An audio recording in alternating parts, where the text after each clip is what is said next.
horrible to some people, because some people will go like, what do you mean? It's an evil that people suffer. And, I think an argument from that is if in every possible world, there is a possible world in which evil not bad, then, that suffering's not bad, then it would follow from that evil is not necessarily reducible to pain. And when it comes to that of identity being a necessary relationship, if there exists that possible world, then it's really not pain that we're talking about when we talk about evil. I think really evil falls back to intent. But I think it's more of the problem of suffering than the problem of evil. I think that's the real issue, not so much the problem of evil, but the problem of suffering.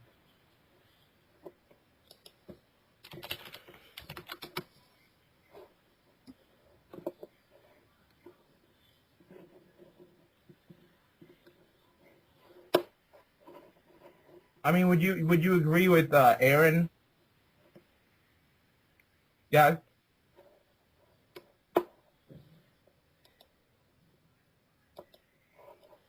You there, puppy? I'm back. Sorry, I just had to restart the computer. What's the topic out of this? Sorry, what's going on now? Well, Aaron was. Excuse me. Aaron was basically taking the position that some people like to put a thin veil, intellectualism over the problem of evil, as if it's an intellectual problem, when he would say that it's really an emotional problem, and it's kind of just like a veil of intellectualism over that, to make it appear intellectually valid, but that it's really more existential than that. So, and I probably would agree with Aaron, and I was wondering what you guys thought.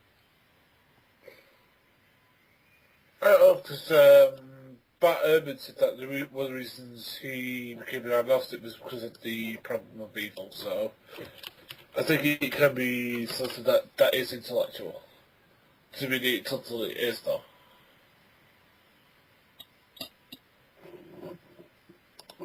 Is Puppy there? This show is turning out to be very unproductive.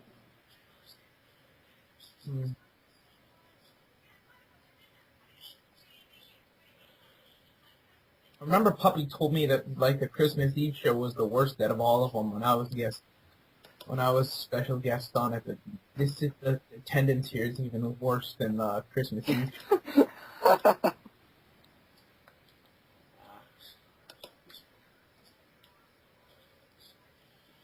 So, Puppy, did you hear all that? No, I was actually in the other room.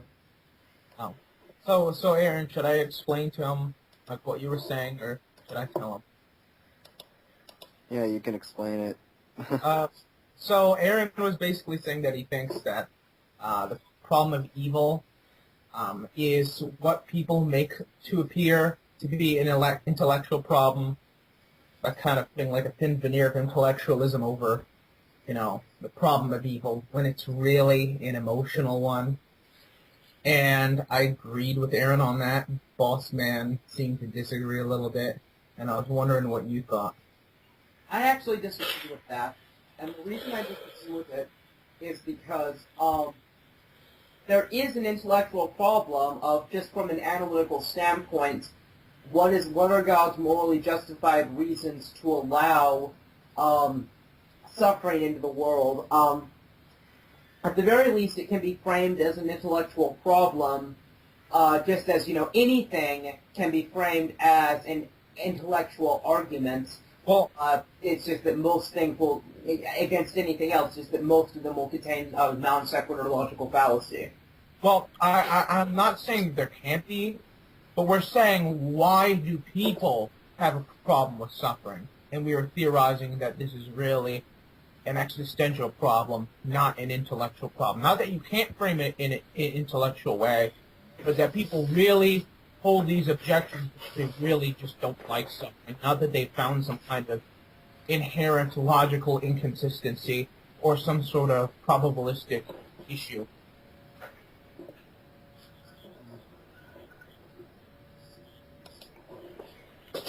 I mean, the motivations of the person is basically irrelevant to me.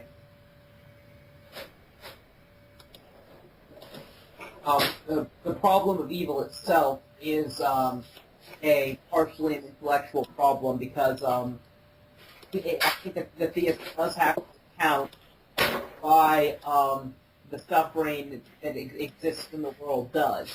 Yeah. In light of theistic, in light of I think the problem is without a transcendent ontological grounding for good, it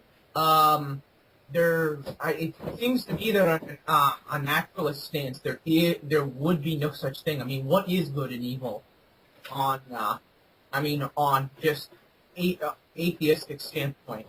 I mean, if you're just a staunch materialist, then it doesn't seem to me there's a grounding for that. And if you go as far as, Sartre did, then he didn't recognize being as having any ground in cause, reason, or necessity, then I don't see any grounding for good and evil then either. It seems to me that the most logical conclusion to come to is if there is no God, then there is no such thing as good and evil. And we're really talking about the problem of suffering more than anything. Alright, Fisher Simon, and I want to go after you, Fisher Simon. The problem with that presuppositional approach to tackling the problem of evil is twofold. Firstly, yes, you're right. You corrected yourself. It has to be an overt materialist because a moral Platonist can make the problem of evil just fine while being an atheist. And it would still be theistic if you recognize a transcendental grounding for morals. You just wouldn't recognize God as personal. Perhaps, but the second problem is that if we are going to claim that God has the property of loving, and that these certain things are evil, and that God dislikes evil, then the problem of evil, though it can't be used completely as it relates to use evil to disprove God, what it would show is that Christianity is self-contradictory. Because it would predict that these things, which it claims have objective moral negativity to them, don't exist, and yet we see that they do. So you could argue from the problem of the Can you restate that again? And therefore restate that part you just said. What? Like the thing you just said a few seconds ago. About claiming things as being negative when they really are. What? Christians claim that certain things are negative. Now, regardless of if they actually are, if they also claim that God exists and God's traits mean he can't allow something to be negative to exist, you still have the problem of evil by arguing that Christianity is self-contradictory because it says simultaneously that evil exists and yet God exists and his properties forbid evil to exist. So by us believing in objective morality, we allow the problem of evil to be made as an internal critique of Christianity to show that it's self-contradictory. So I do not like the presuppositionalist counter to the problem of evil. Well, who said it's presuppositionalist? That would be more of a rationalist sort of. The reason it's the presuppositionalist counter is because it's exactly their fighting style. It tries to show how the argument contains assumptions that can only be true if the conclusion being argued for is false. Isn't that assuming that I couldn't know the truth value of what I'm proposing? No. Well, wouldn't it? Because I'd have to presuppose it. But if I actually know the answer, then it's really not much of a presupposition. I would be directly aware of the truth value of what I'm proposing. I was talking about the presuppositionalist apologetics camp. And that's their approach, which is to show that the atheistic, usually, argument presupposes God's existence by either containing objective laws of logic, objective morality, or requiring the uniformity of nature, which they would claim that only God can account for.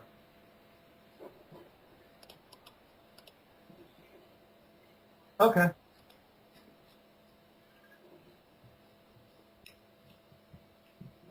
I'm sorry, Bossman wanted to go. I was just going to say, have you ever read The God Delusion? The what? The God Delusion, where Richard Dawkins said, this is probably one of his most famous quotes, that the universe looks like, at bottom, that there is no good, no evil, nothing but pitiless indifference. And then he goes on to argue why there are certain things that are evil that religion has done on the earth. I find it amazingly ironic. Again, it's not, if you phrase it such that it's trying to show Christianity to be self-contradictory. I realize that I'm kind of playing devil's advocate there, but I just do not like the presuppositionalist argument counter to the problem of evil. I think that it is better to actually try to account for evil. As I did earlier in the show, as I stated, people need to be able to perform good works, which requires evil that you can reduce the amount of. You can't feed a starving child unless you have a starving child first. Well, I never said that we shouldn't at least try to come up with an answer, but I don't think it were to counter. I mean for the problem of evil not to be argued for successfully. I don't think we need to make out a theodicy. I don't think that's necessary. All that we have to show is that the conclusions from the logical problem of evil and the evidential problem of evil, the conclusions don't follow, or they're not able to justify that there's a logical inconsistency, or that, probabilistically speaking, we should be living in a better world, whatever that means. All it has to do is fail to meet the demands of being a sound and valid argument. And if it doesn't meet those demands, then the problem of evil fails. You don't need to come up with a theodicy, although you can try if you want to. But I think because of our limited knowledge of the world, I can talk about that God, from the Christian standpoint of view, that God desires, that a maximal number of people come to the knowledge of God. But how God accomplishes that through every little instance? How does a hurricane in Toronto accomplish that? I don't know. Any more than I would know, how little, very tiny little things, or at least as chaos theory proposes, such small things as a flap of a butterfly's wings causes a hurricane in the other side of the hemisphere. I mean, how do I account for that? Well, I don't, because I don't have that kind of knowledge. But I don't need to put up a theodicy, and I think it's really fruitless on both accounts to really give a complete account for why evil is justified or unjustified. Well, can I ask a question, Anthony? Do you think there is such a thing as evil? I mean, because, again, there are a number of believers out there who say there's no such thing, it's all a human, a human concept. If I wasn't a theist, I'd probably be a nihilist. I wouldn't believe there's such thing. But at the current point, I do believe there's such thing as good and evil. I take an Augustine approach, is that I don't believe evil is a thing in and of itself. I just believe it's a negation or deprivation of good. In other words, I'm not a dualist.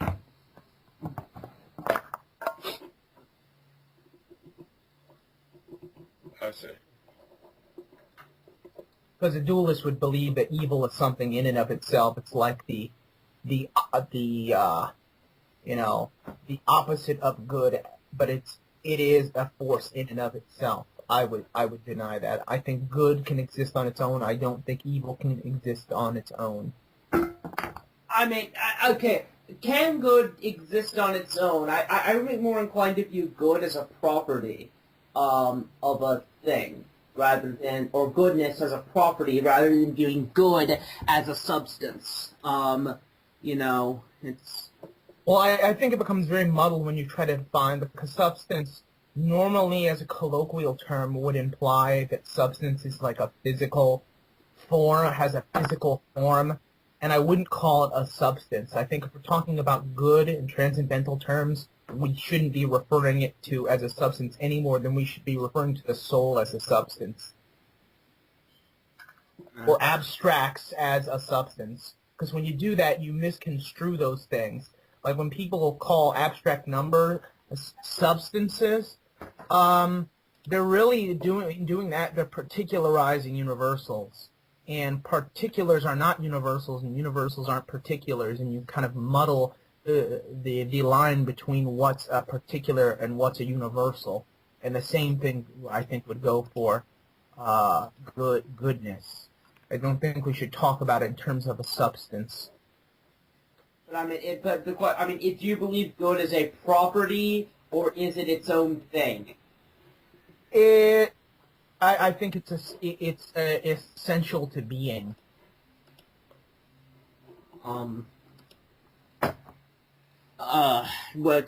Elaborate upon that.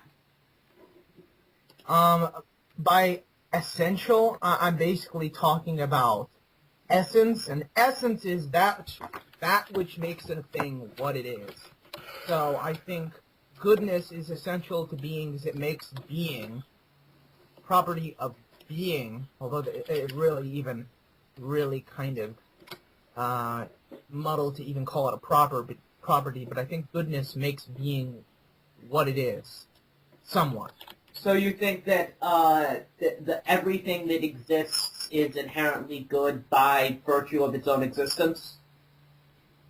I guess you could say that, or more properly stated, that everything derives its goodness from its essence, and I think their essence are all grounded into that which is singular, non-differential, and I would probably also say essentially personal. And that's how I would basically define God. Everything has a... As the ground of being. Okay. Yeah, I would agree with that. I mean...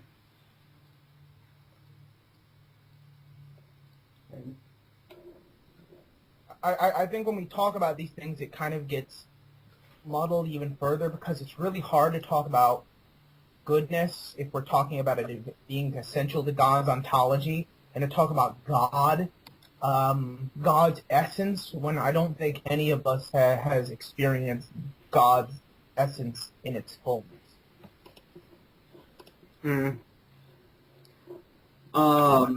Yeah, I mean, of course we haven't, but, or none of us would be alive. Yeah, that would, I mean, that's another reason why I think that we wouldn't, for God to essentially destroy all evil, if that were true, we'd all be dead. I think if we define God, or at least classical terms, how God is defined as light, what does light do to darkness? Darkness can't exist in the presence of an all-penetrating light.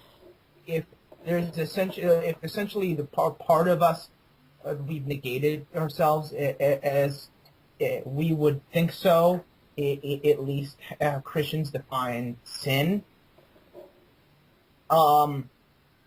then to be in the presence of God, it says that no man has seen God and lived. I think the purpose of that is any kind of impure being. I think we'd all have our ontologies annihilated if we were impure beings and we were exposed to the fullness of God's presence, of God's essence. I don't think our own ontology could handle that, considering that we're still, at least present time, sinners. Yeah, that is true. That is true. What do you think, Aaron? Because I haven't heard you speak on this at all. I've heard some back and forth from Bossman. Puppy, I wondered, what do you think? Think of what I... No, I was asking Aaron. Sorry, I haven't really been paying attention. What have you guys been talking about? You want to go, Puppy? No, not really. Well, you want to explain then what we're talking about? No. Okay. I mean, as an Eastern Orthodox, he would say that God's essence is above. This is Theologica's representation of Eastern Orthodoxy, which is likely to be somewhat biased to make it sound more ridiculous than it actually is. The essence of God is wholly unknowable, even above the laws of logic, and no one can commune with it. Asking if it would kill us to be in the presence of God's essence is like asking what color a married bachelor is. It's a meaningless question because us being in the presence of God's essence is it's not something that we can do. It's whether or not it would kill us is wholly unknowable because nothing about the essence can ever be known other than perhaps its existence. Well, are you sure that's representative of Eastern Orthodoxy? Because I've never heard anyone that's Eastern Orthodox say that. That's a combination of my understandings taken from Gambler, who is an Eastern Orthodox, and Theologica 37, who is a Roman Catholic. And Jacob is back on. I'm going to add him in. Okay. So is that like an accurate representation of what Eastern Orthodox think, Aaron? I mean, I know they've talked about the mysteriousness of God, but I've never heard anyone that's Eastern Orthodox say that God is complete mystery that we can't know even in part. No, well, Eastern Orthodox does stress like the mysteries of God, like Roman Catholics. At least from what I've heard, they try to explain how. They try to explain how precisely the body and blood of Christ is changed. Not precisely, but they sort of try to explain it. But we, as Eastern Orthodox, just say it's a mystery. And we could say the mystery of the incarnation or the mystery of the Word made flesh.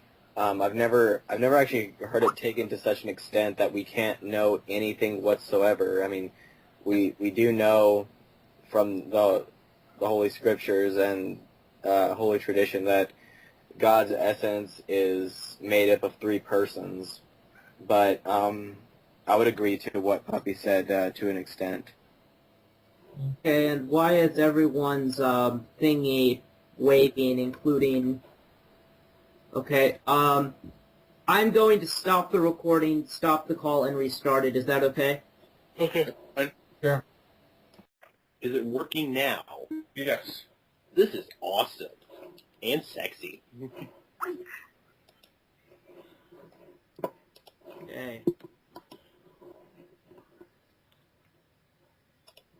You may remember me from such YouTube masterpieces such as If Catholics Are Not Christians, Jesus Loves Religion, A Christian Response, and Professor Anton, Your Question is Not Based on Fourth Christian Theology. Okay. Jacob, pervert. Yeah. Jesus came to abolish religion. Okay. It's one of the dumbest things ever. What What if I told you I hate classical music but love Mozart? What if I told you that I love red, but I hate red shirts? Yeah, I just saw Mike's thingy move. Does that mean he's in? Okay, you in. He should be in. Wait, what's that? Testing. Can you hear us, Mike? Mike? Speak, Cartesian. Yes, speak. Hello. Oh, he's in. Okay. Right. Okay, I can hear you now. Yeah, good. Okay. Sorry, there's been some technical difficulties on my end too, so it's not entirely your fault. Yeah. Okay. So, so the topic, just to bring Mike up to speed, is the problem of evil. I believe we were last discussing, the relevant issues that I'd like to get back to. The last one was the question of, does the presuppositionalist counter to the problem of evil, which is to say that atheists can't account for objective morality, therefore they can't say evil exists, therefore they can't say it disproves God, work? I was saying that it doesn't, because the atheists can still argue that Christianity is self-contradictory because it says that these things are evil and says that an all-loving God exists, that therefore wouldn't allow them. I think that our holding the tenet of objective morality is enough for them to use it as an internal critique. Mike, do you have a response? Yeah, I think I agree with that. I've seen some people do that. They will say, okay, well, I don't know where I stand on good and evil, and I can't account for it, but you claim it does. So, yeah, as an internal critique, yeah. So it'll only go so far, yeah.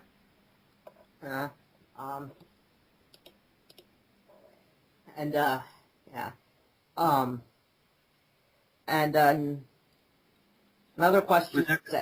I'm sorry. Go on. Sorry. No, you Is go. everyone in agreement on that? As much as it is an internal critique, but it still seems to me though that if we're talking about the Christian standpoint on this, it's not to say that God doesn't put up with evil at all. In fact, I think the Bible gives us an account of a God that's long-suffering and does put up with evil, though not indefinitely.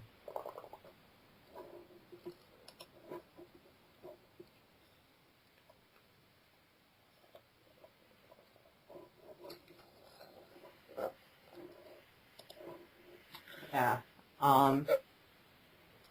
Well, because what I'll say before Cartesian was that Dawkins in the God Delusion posits that there's no such thing as good as evil. And what would be your response to that? Yeah. I laugh. Yeah. I don't think that that's even worth really taking very seriously.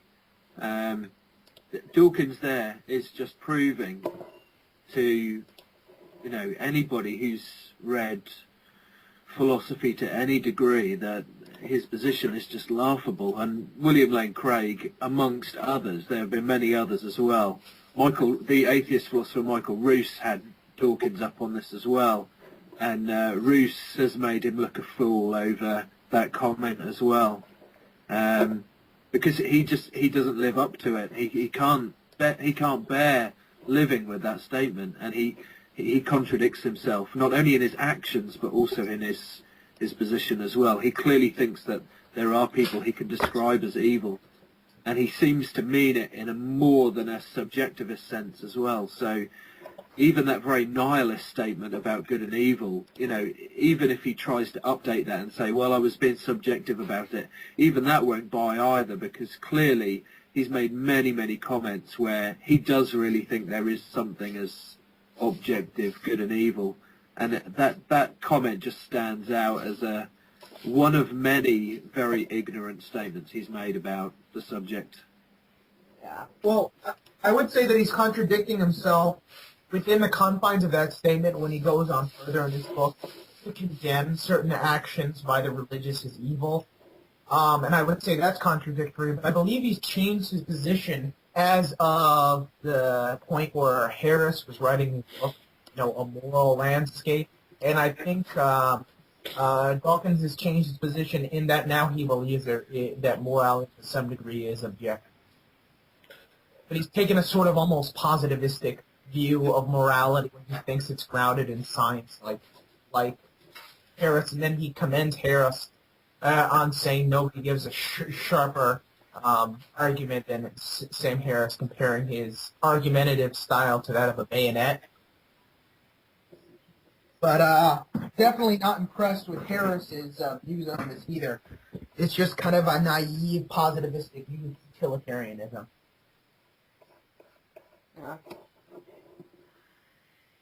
Yeah, you're quite right. I've heard Dawkins saying that, Harris has converted him to moral realism, and clearly the key was because science is now, he feels, being used as the tool to get to morality. But Harris's attempts in this field have not been well received. In popular circles, it seems like he's doing very, very well, and if you count his the books that he sells, it sounds like he's forming a sort of consensus of opinion, but Harris is not getting very far with his atheist friends, at least those who are, academic philosophers. He's not getting very far at all there.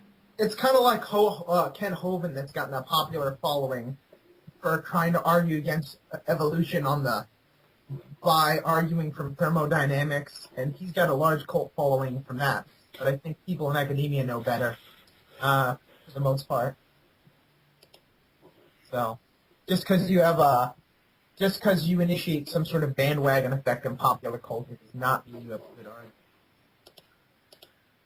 Yeah. It's true, but it's kind of annoying now, because now you get this whole kind of group of Harris groupies online who no longer think that they have to demonstrate, how you can get, an ought from an is. They feel that Harris has solved this. And when you ask them, well, how did Harris solve this? They can't even answer you. They just say, well, obviously you haven't read his book, blah, blah, blah. Go and read Harris and it's all sorted, which is just hilarious. They adopt a lot of tactics like I've seen Harris do, where they try to equivocate good and evil with moral uses of the term, like they compare it to a game of chess, in that they're good and bad moves, or to compare it to the basis for how we define pain. Just because pain is subjective doesn't mean there's no pain. They try to equivocate it by making these analogies, although Hume would probably advise against that. It's amazing how some of the very same people that just browbeat Christians for relying on anecdotes and analogies are using it themselves. Yeah, the new definition for good is, I notice, has become whatever is advantageous for human beings. But that philosophically has never really been the definition of what good is. So I think you're absolutely spot on in the fact that what's being tried here is a little bit of linguistic abuse of the term good. And there are certainly senses in which, if you're going to use good that way, you could say certain things are good and certain things are bad.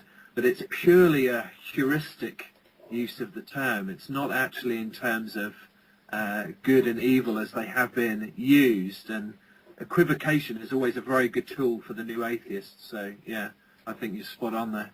Human Wittgenstein would be rolling in his graves, I would think.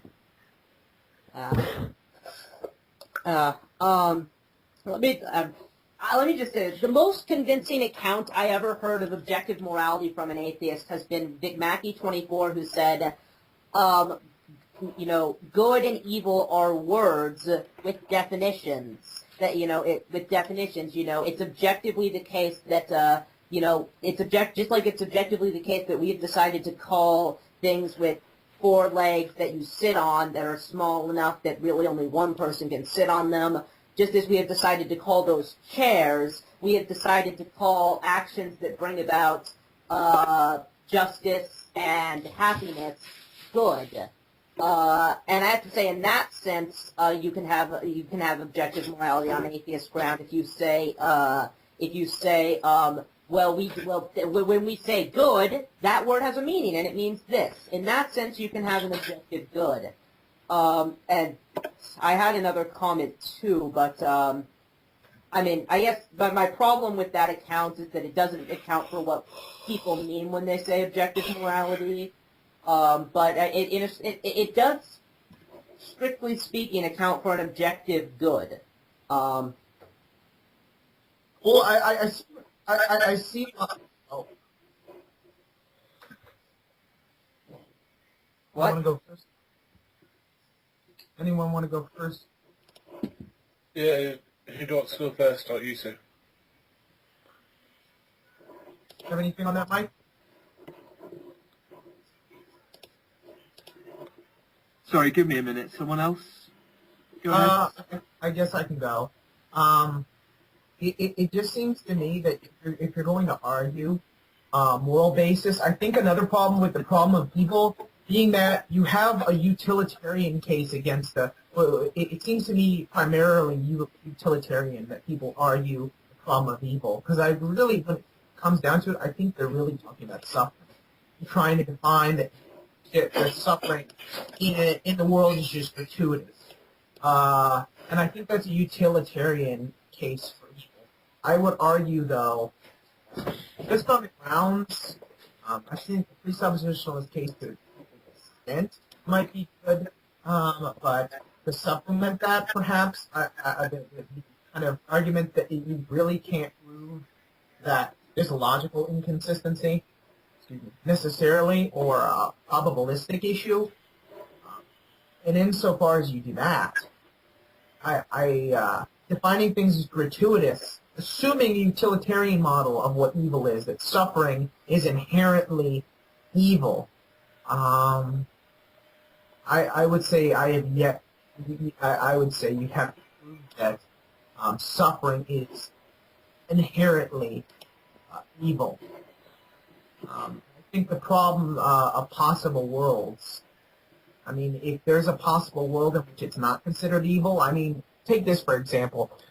You know, if evil is reducible to suffering, and suffering is essentially evil, then irrespective of intent, suffering must be evil. So whenever a doctor amputates somebody's leg to save a person's life, irrespective of his intent, it would have to be evil. And I think that's absurd. I think it's really the intent of the doctor that's really determines if he's malevolent or benevolent.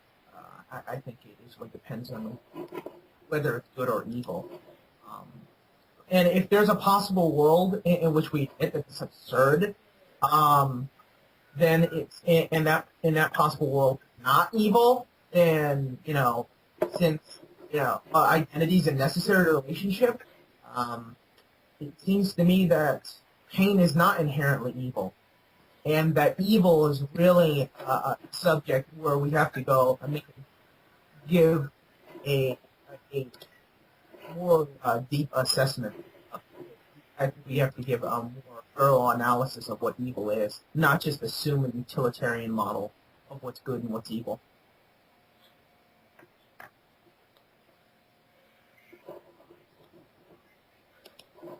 Any comments on that?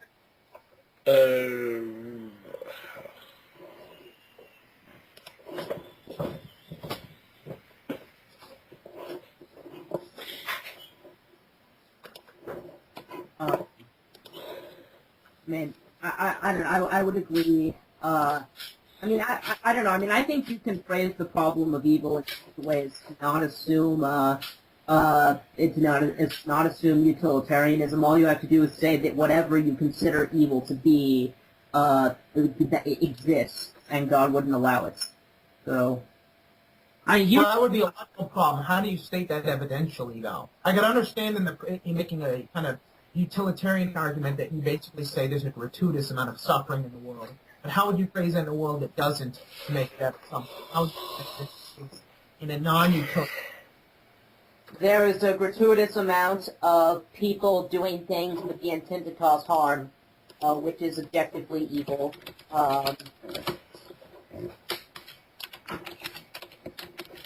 Okay. So my question to somebody that phrases the argument like that is, show me the better possible world, which would lead to more people coming to the knowledge of God with less evil intent. And you'd have to construct that possible world from the backbone, not just make a general sort of assertion that the world would be like this given this. You'd have to exhaustively say, given this, and this, the world would turn out like this. So I know your conclusion would follow. But unless you able to show me by making an exhaustive analysis of all the particulars, so I know their conclusion would follow, it doesn't seem to me that they really have a case to validate that.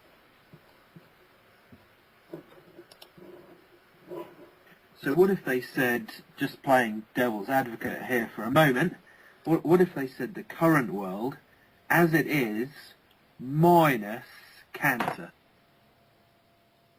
as a best possible world? Yeah, but they'd have to explain how that world would be and how that would be, meet the demands of being best possible world given God's telos, given God's end that God creates humans for. And then we have to analyze, well, which God are we talking about? Are we just, what is God's telos? Well, according to the Christian view of God, of God's purpose for man is coming to the knowledge of God. Now, how would this facilitate more people coming to the knowledge of God with less suffering? And unless the person could show that, it doesn't seem to me that they can merely assert that. You got to give more.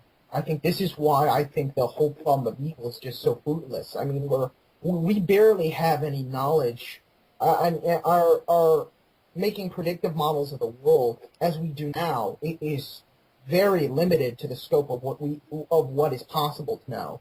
It seems to me you would have to have exhaustive knowledge of the world in its entirety to be able, or at least enough about it, to be able to assess what's a better world, to be able to justifyingly make to propose what you're proposing. And if you can't, then it just seems to me fruitless to do that.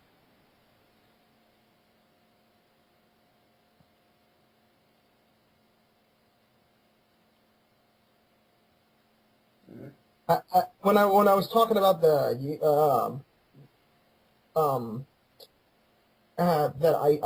I give the kind of possible worlds objections against the suffering and evil not being identical. What would you have to say about that? Did you hear that, Mike?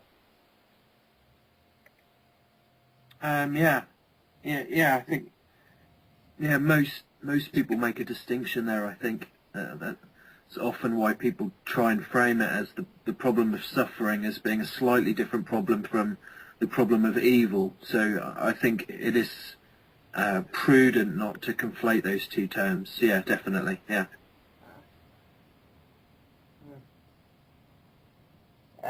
Okay, let me just ask you. Go ahead, Mike. This was one of the opener questions. What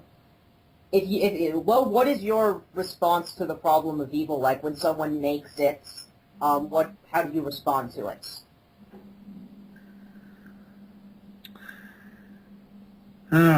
Well, I think, gosh, that's such an open question. There's so many directions to take that in. Trying to be as quick as I can in answering that, I think trying to bear in mind first and foremost that anyone who raises it probably has some sort of suffering that they've been through that in their experience they can't reconcile it with God. And this was actually a piece of advice a theologian gave me a while back, and I've often tried to use it, is to try and quickly get to the bottom of what it is they can't reconcile, because for most people, practically speaking, it's not the great evidential problem of evil that they've got in their mind. Some of them definitely throw the logical argument of evil, and that's pretty easy to deal with. But yeah, I think the greatest challenge in discussing the problem of evil with anyone, who's an atheist, is that there is some baggage there, definitely, and I think in some ways, and this is where it doesn't help, my approach doesn't help often, is I try and look at it from an abstract point of view, a philosophical point of view, and actually a lot of people aren't after that. If you could really get to the bottom of what they're asking is, they're asking something like, how can God care because my mum just got cancer? And I think this is what William Lane Craig calls the emotional problem of suffering or evil. And a lot of people who get very angry and very emotional are actually, what they're after is they're after some comfort more than they're after some sort of philosophical answer. I think the philosophical answers are much easier to give. I think it's much harder to be, pastorally caring and try and walk them through it. That's something that I don't think you can ever really do over the internet either. It's something where you have to meet that person and be a friend with them. So in brief, I would say that those are the two things, bearing in mind that there's a pastoral issue as well as a theological, philosophical issue. I mean, earlier in the show I gave my answer to that question, which was the three ways, which is firstly the free will defense, secondly, as a non-salafitist, it's impossible to perform a good work which is something that would reduce the amount of evil without there being some evil that you can reduce, or at least some potential evil that you can stop. And if you were to perform this freely, it would mean there has to be some circumstances. It means that there has to at least be the possibility that you might not stop or reduce the amount of evil when you could. And thirdly, William Lane Craig did this. Unfortunately, he focused only on those of evangelical theology, I think, but which is, in my opinion, a very small slice of Christendom, whereas he should have considered all of it. He went through and showed how in the first world Christianity is growing much faster than it is here.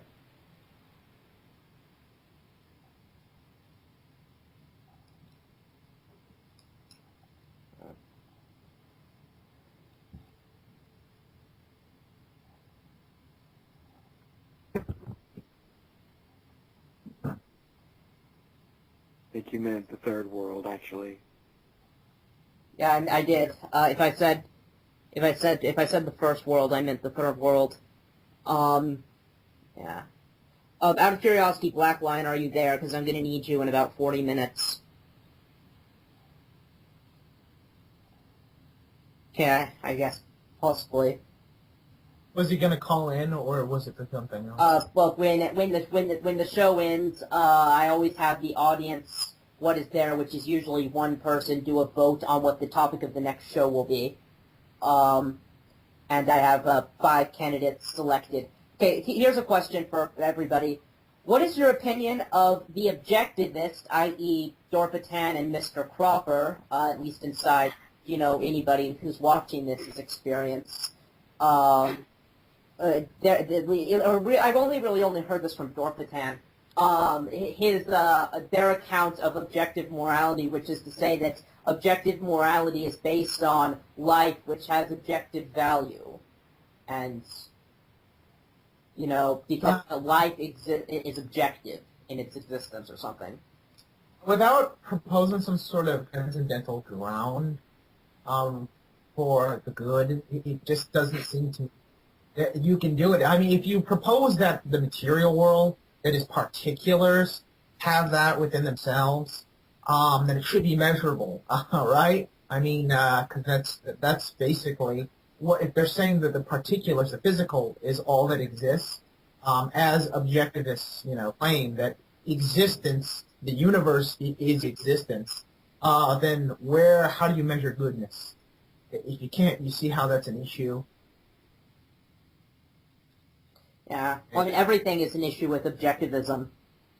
Well, not everything, I'm sorry, but most things, or many things. I don't know, not most, I'm sorry. But, I mean, what do you think of that, Mike? I mean, this...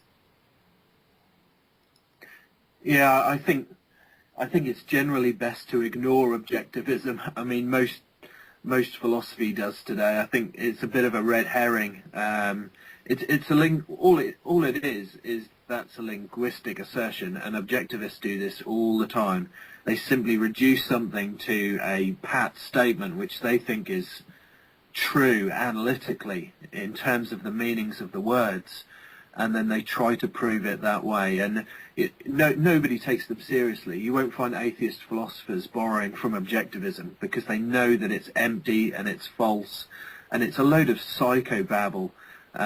So really, I would be much more interested in addressing the problems that mainstream atheists have over suffering. Even atheist philosophers don't take objectivism seriously, or borrow any of their arguments. So I think it's a route not even worth going down, to be honest. I'm sorry to be so dismissive of it, but it's not a fruitful route to go at all. Yeah.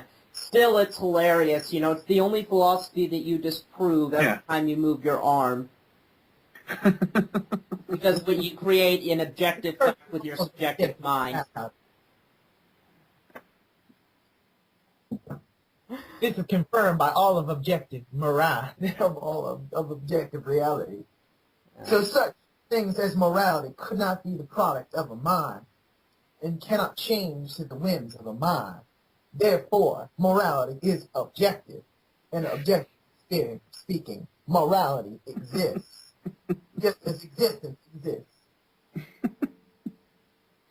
You've listened to one too many Dorpatan videos, clearly. Yes, I have. He sounds to me like the guy off the EA games, because he kind of talks like that too, with the very, the gaps between all the words. He sounds like that infidel guy. Ever heard of that guy? That infidel guy?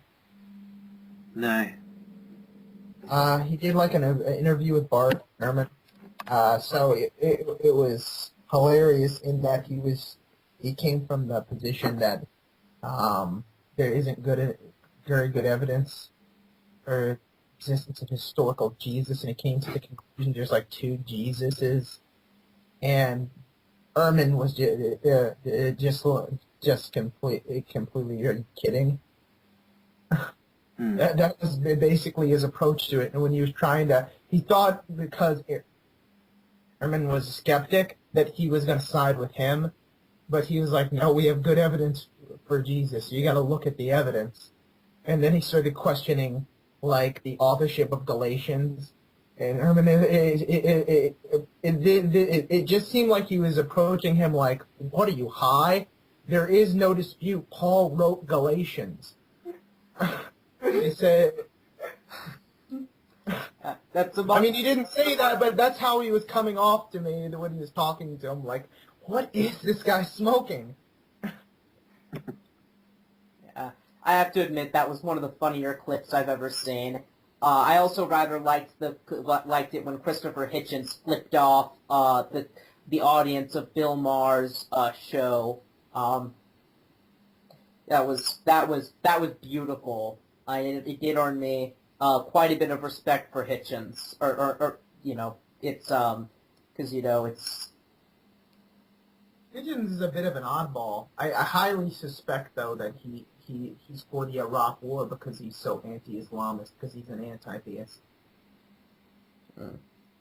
Not to be an offense to him. I mean, not that he didn't have valid political views, but I think a lot of that fueled his pro-Iraq stance, war-in-Iraq stance, was that he was an anti-theist.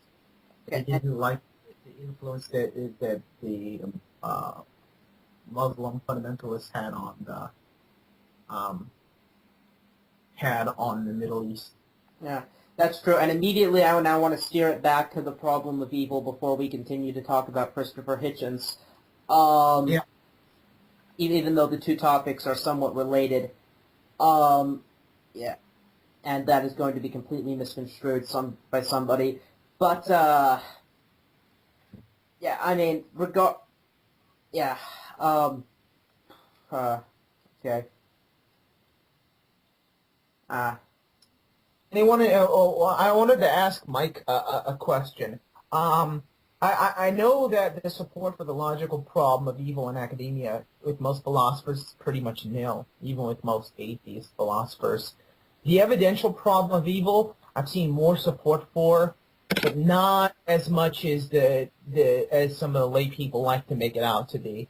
I mean, I've heard some people like Michael Tooley, have some support for that, but. I mean, what would you say overall support for the evidential problem of evil is?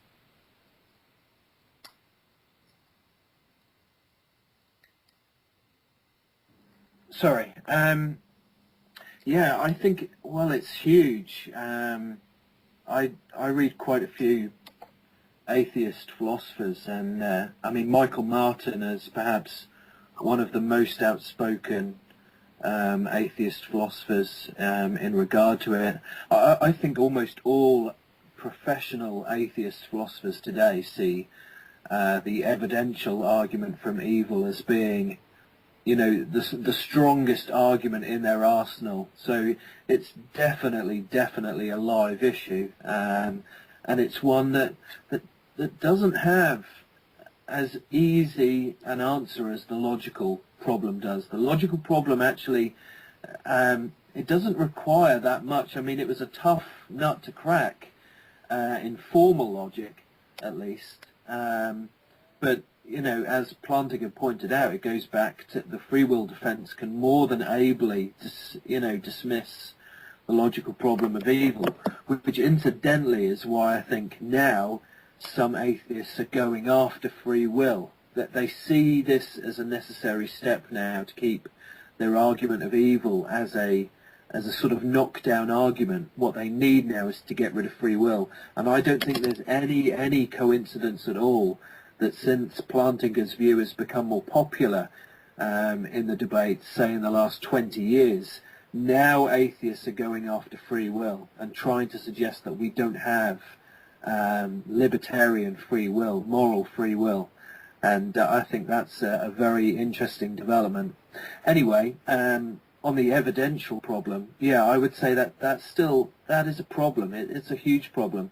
Even if you take someone like Richard Swinburne's response or responses to the evidential problem of evil, it still leaves you kind of wondering.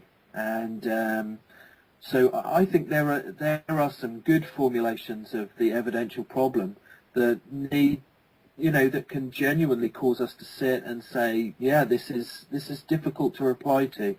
Some formulations of it are very crude and crass and can be answered quite easily, but there are lots of different evidential arguments from evil, and some of the really good ones, people like Quentin Smith, for example, has formulated a very strong evidential argument, and yeah, I mean, there's no easy way around them.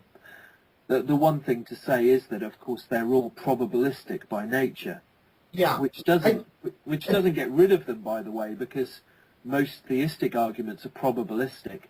But I think what I like in Swinburne's book, the Existence of God, and his book on evil, Providence and the Problem of Evil, is that he points out actually theists can take a hit on this one. A theist could actually turn around and say, yeah, actually this is a genuine problem for us. As a probabilistic argument, it's a problem. We don't have all the answers. But then Swinburne says, but as a cumulative case, that's pretty much all the atheists got, whereas the theist has many other explanations and many other probabilistic arguments, and that's why Swinburne would then argue that there is a better chance that theism is true than atheism. I see the issue mostly is that it is probabilistic, and at least popular formations of this argument, I see a lot of holes in that people rely a lot on can be very anecdotal with their examples. They'll give an example and have an anecdote about it, and then they'll kind of press you and say, you really think that this is kind of morally justifiable, as if almost to provide or imply the answer, no. To put the theist in a corner that I think is really just falling back on the emotional problem of evil, almost to say that if you think that this doesn't hold a problem, at least in the sense of it being a defeater for your theism, then somehow your position is rendered morally reprehensible. That you think there's justifiable reasons on this to make a theodicy on. Which I definitely see some problems with that, because that's very, I think it depends too much on emotion, and I get it. I do think there's really a deep-cutting existential problem here with suffering, but at least the popular formations of this argument, I think, have some serious holes about it. That now, the way that people in academia propose these things is a lot more reserved and definitely a lot more challenging to counter than popular formations of the argument. And that's definitely something that needs to be addressed. But I don't have a whole lot of hope that we can make a full-blown theodicy, because on account of our just lack of knowledge. Because I think we really have to stress just how, to say that we could propose a possible world from the backbone and say that there's a better possible world, at least in accounting for God's telos, according to which position you're proposing, and most people are arguing against Christian theism. I just see this as an issue, because I think we should really, really emphasize and to take into account just our limited knowledge of constructing these possible worlds, so that we could justifyingly say that the actual world is gratuitous. Because I think that's the only way you could do that. Or if you could just, I know there's some people that kind of toy with the kind of a priori argument for just the problem of evil, and to say that it's self-evident that the evil that we see in the world is gratuitous. Then maybe you'd have something going. But I don't know any philosophers that take that position. Are there any that take that kind of a priori position, Michael?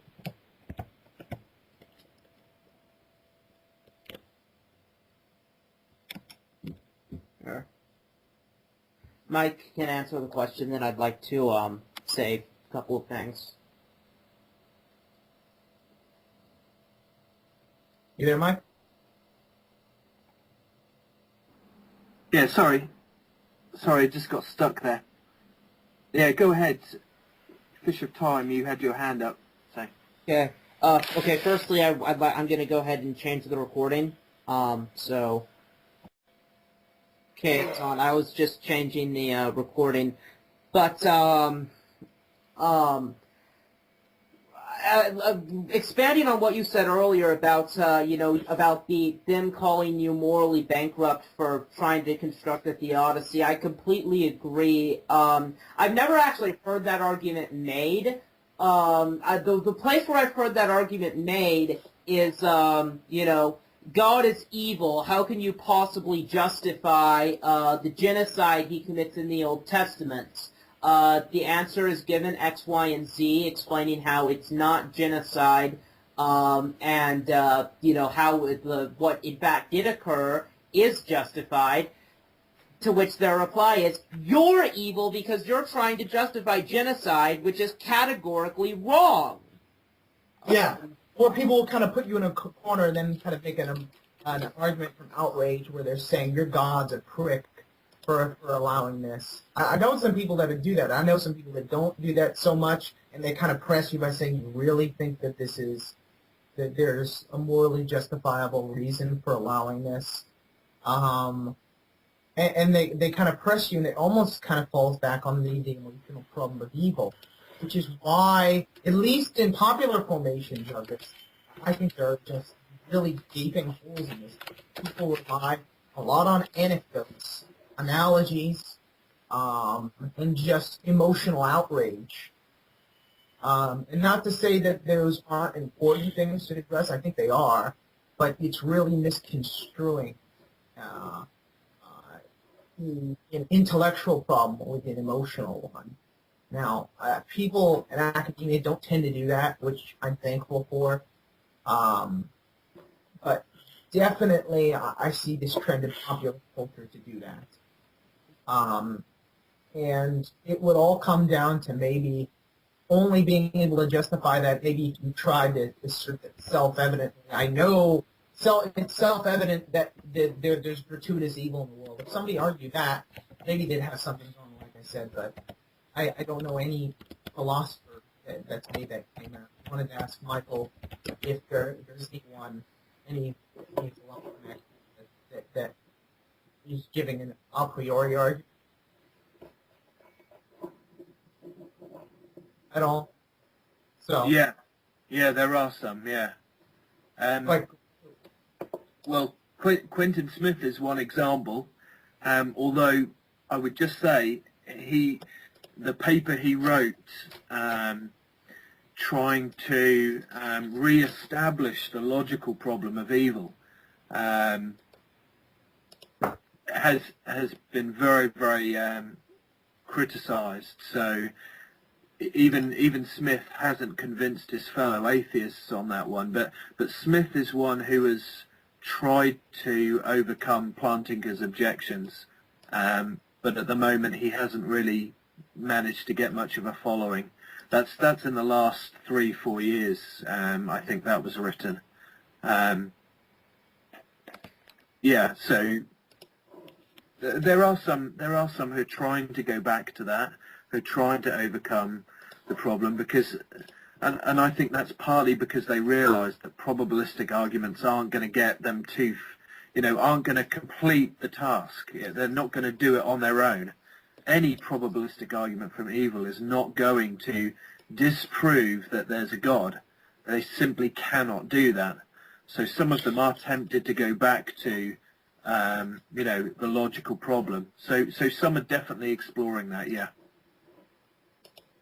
Yeah. Let me say this. You said earlier that atheists consider the problem of evil the best argument in their arsenal, the evidential problem. If they do, Sure. if they do, then in my opinion, they're being ridiculous, because definitely that's got to be the problem of divine hiddenness. Is, I think, a much better argument than.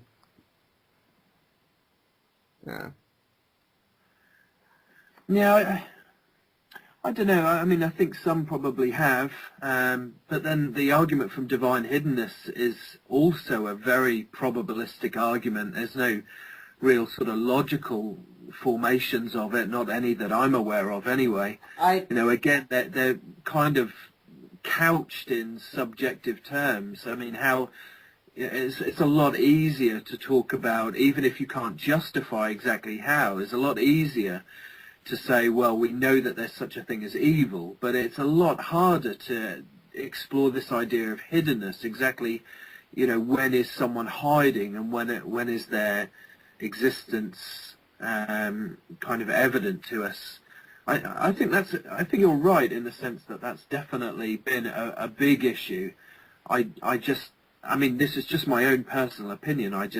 From my own anecdotal experiences, I have found more people, both professional philosophers and lay people, are far more likely to go for the evidential problem of evil than they are for the hiddenness of God. But you're right, there are some very good philosophers who will go after God on that topic, yeah. Well, Daniel Dennett is quite clever. And A.C. Grayling can be clever on the subject when he wants to be. I mean, AC Greeland's But better. sort of unhiddenness. Yeah, AC Greeland does it more than it does. Which, for those of, okay, there's no one watching, but I'm going to say it for the recording. The problem of divine hiddenness, and this is actually, I have heard a logical formulation of divine hiddenness, which is that, here, I'll look one up because I know that there's actually at least one atheist blog I've seen it on, but it's definitely not a probabilistic case. It is definitely attempting to make a logical argument concluding by deduction that God either doesn't exist or doesn't have certain properties. So, kind of just more in-depth kind of version that kind of stems off that kind of Epicurean argument. Either God isn't omnipotent, or he's not benevolent, or he doesn't exist. Yeah. Kind of deal. This is from Foxhole Atheism. The formulation is 1. God desires as many people as possible to come to him. Christian premise. 2. God is omniscient and omnipotent as to how to reach non-believers and is able to accomplish it. Christian premise. 3. There are numerous reasonable unbelievers who would accept sufficient evidence. 4. No evidence is presented to these non-believers and they do not come to God. 5. Therefore, either God does not exist, or one/both of the first two premises are false. I personally reject premise 3 to be, in a kind of complex fashion. I would either reject premise 3 or 4. It doesn't seem to mean that one that they would come to put their faith in God, given something else God had done. But how do we even know that? I guess objection could be that the only justifiable way God would approach this is if in every possible world the person doesn't choose to put their faith in Christ, at least has the Christian position would stand. But and they would say, well, how would that even be the case that no possible world a person chooses to put their faith in Christ? So there's that person in particular. I don't really see this as being an issue. I think we're completely in the dark about what. I don't have middle knowledge, and I don't know anyone that could claim to have middle knowledge, even of themselves, because people are ever changing in what they do. They're not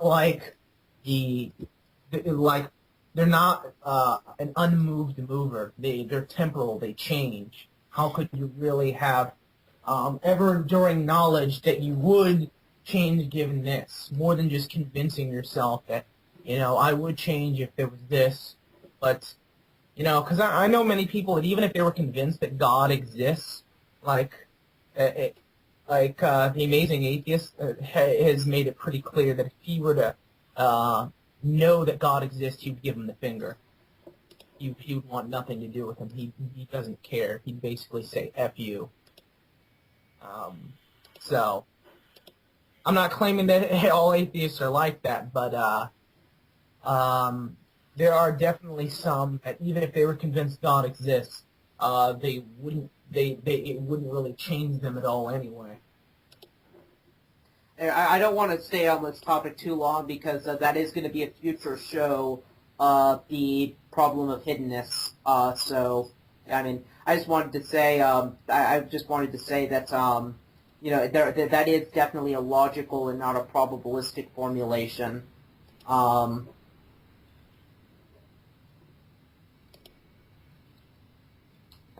Yeah, maybe some of those do exist out there. I think anybody who tries to state that as a logical problem, as something which is, an argument that they're offering as a proof, I think they've got they've taken on a huge burden of proof upon themselves I think they would be much, much wiser to go with some kind of evidential problem of hiddenness rather than going that route. I mean, who I had in mind when I mentioned, I mean, Schellenberg is the main person who's often considered as sort of the modern form of this argument, and I don't think, I mean, it's been a couple of years since I read him, but I don't remember reading him thinking that it was, you know, that he was setting out anything other than something which was probabilistic, not something which was, you know, a very tight proof, as it were. And I mean, as you can see from the one that you read out, I mean, I don't think it would be too hard to overthrow that deductive argument at all. I don't think that's very strong at all, that argument. It doesn't seem to hold together at all to me. I think that would take 20 minutes to put that one to bed. But I think that the more general argument from hiddenness is a much more fruitful area to talk about, definitely. I'll say one last thing, and then I'd like to steer the topic back to the problem of evil, and that is that I've asked this question to every atheist that I've remembered to ask it to. I have yet to hear a specific thing from any atheist that they have stood by saying would convince them that God exists. I've heard the word evidence, but when I asked them to be more specific, then the most specific answer I ever got that someone stood by was evidence that is falsifiable from Mortimer 81. And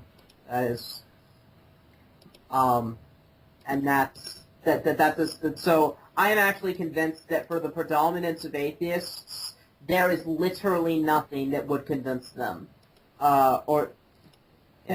Just kind of playing, and this isn't really a response to the problem of evil. I mean, the problem of hiddenness more than just a response to what he proposed. To validate a proposition, you don't need it to be falsifiable. Maybe within the confines of science, but generally speaking, there are plenty of things I can validate without having the ability to falsify them. I can't falsify the law of non-contradiction. That doesn't mean I doubt its validity, or I can't know the validity of the law of non-contradiction. Or my own existence. I can't falsify the cogito, but that doesn't mean I don't believe that I exist. Of course I believe that I exist. So, yeah, that kind of really I don't want to say village atheists, but I think there are a lot of atheists that go with that. They kind of hop on the empiricist bandwagon and go like, if you can't falsify it, then it's a meaningless claim. No. I would say even in the confines of science, claims are meaningful if they can't be falsified. But at least if you're talking about science, there's really not a hell of a lot you can do with a claim in science if you can't falsify it. Generally speaking, if you can't falsify it, that's not necessarily a problem. There's plenty of things you can validate without having the ability to falsify. I'd actually like to retract what I just said. It's not that I think that I'm sorry, I wouldn't say that literally nothing would convince them. What I would say is that nothing that they've never been able to name anything that would convince them, and that anything that would convince them would be something like, I don't know, a worldwide cataclysm that's so clearly and obviously caused by God, or something, or God literally making him believe in them. Epidemic 2020. Yeah, watch Epidemic's video on that. He gives a response to that, using several clips from people asked that question. Yeah. One person answered Jesus on a motorcycle, delivering bags of money to all the poor slums of the world. Yeah. No, wait a second. He said Jesus on a motorcycle delivering bags of money to all the poor slums in the world. I think he said a certain number of times he circles the earth. 777. And the person's questioning, I wonder if he only did it 776 times. Would he believe him then? I was just thinking, wow, these are outlandish demands. I think time wants to go. Right. There's 5 minutes of show left. So and since there's no audience, there's no chance of getting more callers. So the show isn't going to get any better than it is right now. So I vote we go ahead and start the wrapping things up. Yeah. So who wants the last word?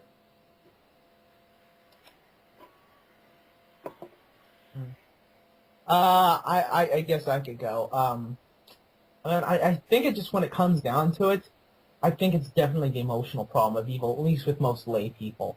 You know, there are a lot of lay people that listen to philosophers on this issue to a certain extent, but I don't think as seriously as they have to in order to really argue this evidential problem of evil through, which I think is the most fruitful thing you could possibly do. I think the logical problem of evil, for the most part, as academia is concerned, is pretty much dead and buried because of plenty of this free will defense. There hasn't been necessarily a lot of debate about that since. I think even with the evidential problem, I think too much more than usual. They just fall back on the emotional problem. People just don't like something. And this, like I said before, the sense of futility and the sense of justice it would paint the world, the existential cut deep, I think, and that's the real issue here. We don't like pain. We don't like suffering, but it's something that does need to be addressed. But I just don't think the problem of evil is really as deadly of an issue as people that makes it out to be. I don't think it's that clean cut from either side. By the way, I think it's just as hard to make an argument for some sort of theodicy to counter the evidential problem of evil as it is try to make the evidential problem of evil, just sort of almost as effective as a deductive argument, which I think people attempt to do. It is a probabilistic argument. But, yeah, that's my 2 cents on it. Okay. I'm off my soap. Who's next? Does Mike want to go? Do you want to go back? I don't mind. Boss, were you raring to go there? No. I said, are you okay? You'll go. Sorry. Okay. Yeah, it's a huge subject, and yeah. So summing up is not an easy thing to do. So I'm just going to run straight back to C.S. Lewis, and who has that very famous quote that suffering is God's megaphone to rouse a deaf world. And I think if there is a philosophical problem of evil and suffering for the theist, I think there's a psychological problem of injustice for the atheist. And I think that every single time we see a tsunami, we see a terrorism act, we see anybody die, we see children starving, everybody knows that's unjust. It's where virtually nobody, even the armchair atheist, who says there's no good and evil, everybody knows that it does. And I think that suffering and evil are very good ways of actually trying to talk about the fact that we all have this innate sense of justice in us. And when people see these things happen, they feel like there's something wrong with the world. The world was not supposed to be like this. And if you think about it from a naturalist point of view, that's a very, very odd reaction that we're having here. Very, very odd indeed. Why on earth would we ever consider suffering to be some kind of problem? It wouldn't be a problem at all unless we actually had some innate sense of justice and that really we weren't meant for this. And I think there's a lot to be said for trying to take the atheist in that direction and try to show them that. But yeah, in a way that's trying to be considerate of the fact that, you know, they may have been through some kind of suffering which is really their deeper question. They're not really after a philosophical answer at all. They're really after some kind of comfort, some kind of explanation for the suffering that they've been in. Anyway, that's the best I can do. Okay. That was interesting. Kind of like you can't know crooked without knowing what straight is, right? Yeah, yeah. Okay. Uh, Go on. no, Bossman, you get the. I have to have the last word because I have you. That's okay. I was just going to say, you can wrap it up though. Sorry, I'm just a bit tired. Sorry. Okay. I guess the final thing. I guess my concluding comments would be just to repeat the three issues with the problems of evil that I see. That I see with that I see which are the free will defense. I think it addresses it well. Good works cannot be performed in a world with no evil. And if you're a non-solipedist like me, who actually believes that spirit-inspired good works are necessary to acquire salvation, that's a big freaking deal. And thirdly, I would say that thirdly, I would say that there is some reason to believe that Christianity may spread better in the third world, where there's all those starving children. So yeah, I'd say the last thing I want to do is, since there's 4 of us and we have 5 candidates for the next show, what I think we should all do is we should each pick one to eliminate as a potential topic for the next show. Okay. Okay. The 5 are free will, the end times, purpose, the problem of hiddenness, and objectivism. Okay. Who here wants to get rid of one? Objectivism. Okay, so no objectivism. Yeah, I'll second that. Yeah, Bossman picked objectivism, so you get to pick a different one. Free will, end times, purpose, or problem of hiddenness. I've got to say, I'm not interested in talking about end times too much. That doesn't interest me too much, I have to say. Keep in mind, you would probably not be in the next show. Yeah. Okay. Yeah. Okay, so end times. All right. I'm going to get rid. Okay. Darn it. I'm going to get rid of free will. So what does that leave us with? Purpose and problem of hiddenness.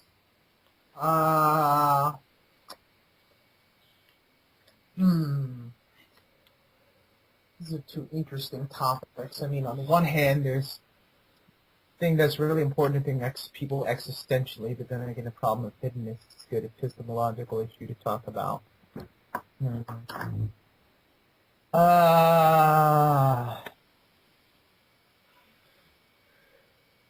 Probably get rid of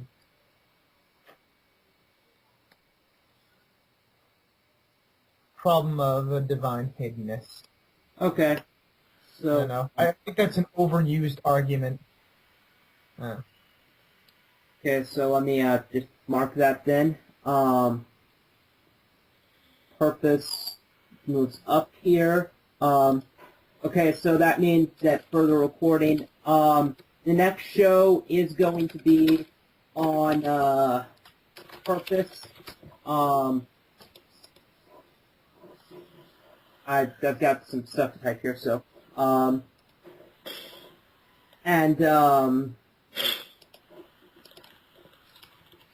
when it comes to the guest star on the purpose one, let me get the list of people we haven't done yet.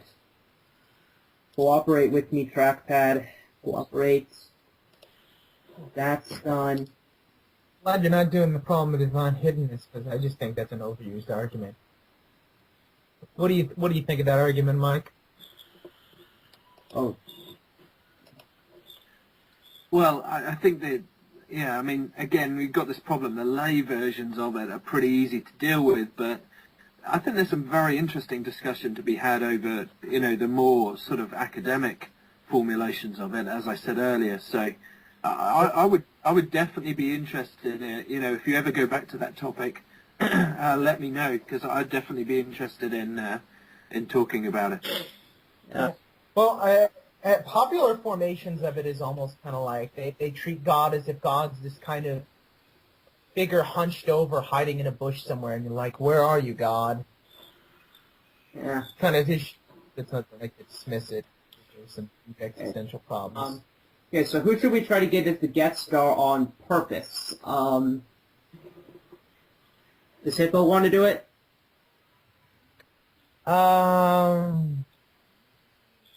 I mean, could fit in some time for that. I don't have anything on my schedule that wouldn't permit such a thing. I guess I could do that. Okay. Let me, I mean, who else is on that list? well, technically you're not on it because you've already been it, but Theologica 37, Venom Fang X, Lusoyo, UK Christian 28, The Funky Theists, Together for Peace, and The Pursuit Blog are the people who could... Venom Fang X is a possible candidate for that? Yes. If he had 1/3 of the subscribers that he does, he would not be. We should try and get Sean in, because of the audience he brings. Yeah. And the interest he brings. I mean, no, if Sean came in, I would want him to be on the younger... we actually already did a creationism show, so...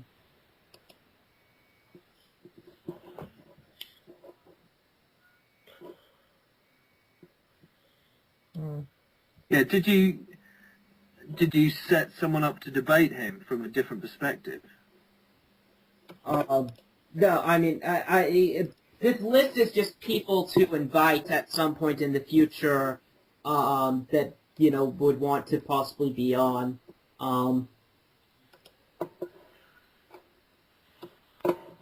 But, yeah,